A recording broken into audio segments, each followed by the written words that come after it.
Hello and welcome back to Fallout 76. Today we're going to have a look at the Tesla rifle. Now the Tesla rifle is a weapon I believe is underrated by many people, and the reason I say that is because of the way they're used. Typically what you see is you go to an event like Radiation Rumble, and somebody pulls out a Tesla rifle and uses it to tag enemies for experience, extra loot, but then when the event is over they put it away and go back to whatever their regular weapon is. And yeah, don't get me wrong.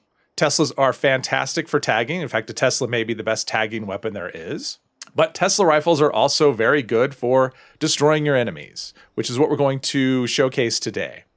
Now, the Tesla rifle I will be using today is quad, which is, I think that's the best way to use one. You could use one that's not a quad, something that like anti-armor or executioners or aristocrats, something that gives you extra damage. But it also gives you a lot more reloads. So that's why I like quad, and this one is faster fire rate and faster reload. Now, the downside of Tesla rifles, the biggest downside, at least for me, is that they have a very high AP cost. And I have equipped this with an automatic barrel, which actually has a higher AP cost than a semi-automatic barrel. But this character is a commando, so that is the way I use it.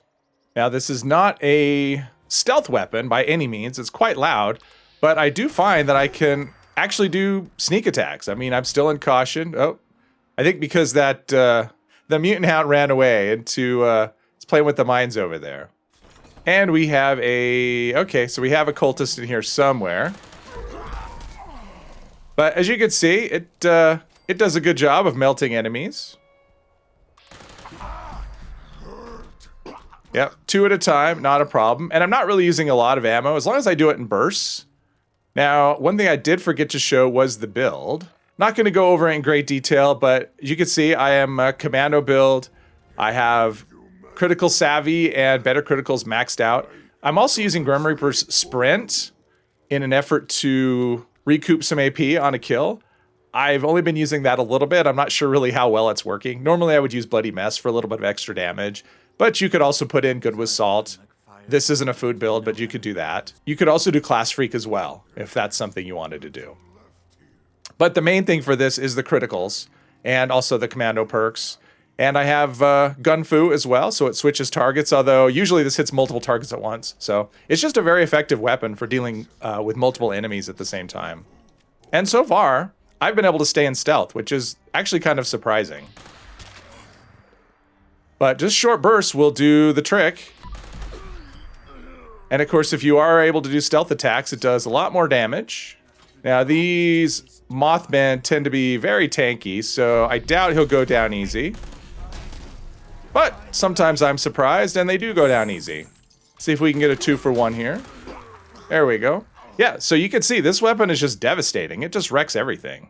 Now, what if you are someone who likes to just run and gun, and you don't want to sneak because you think sneaking is for wimps and you just want to run a gun and whatever? Well, it still does an okay job there as well. Everything is still dead. Now we are at the part where I do the obligatory fusion core kill. I can't leave you disappointed. That has to be in there. But even against robots, it'll still do the job. Let's find a combat inhibitor. Yeah, that it makes quick work of pretty much everything, at least so far. And I was in danger a little bit. I can't always go undetected, but this actually works. It works okay. It's obviously not a fixer, but it works okay as a stealth weapon. But you will be detected a lot more often than if you're using something else. But enemies just don't stay alive very long, so it won't matter. Also keep in mind that I am a full health character, so that if I was, if I had a full set of unyielding, and I was low health, my agility would be much higher, and so I'd be able to stay hidden a lot easier than what we have now. And against tankier enemies, this is one of the weaknesses of the Tesla rifle, is you will just see that high AP cost. But even we still do a lot of damage, even if we're not using VATS. And if you're using a quad, you can just hold down that trigger and kill stuff forever. So what do we have here? Okay, we've got some Blood Eagles. Humans tend to be pretty squishy, and they are no exception. But let's see what we can do against a Mirelurk Queen.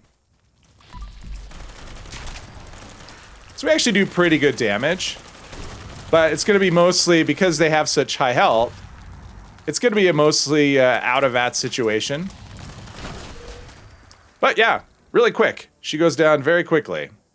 Now, one of the downsides of this weapon that I found is that because of,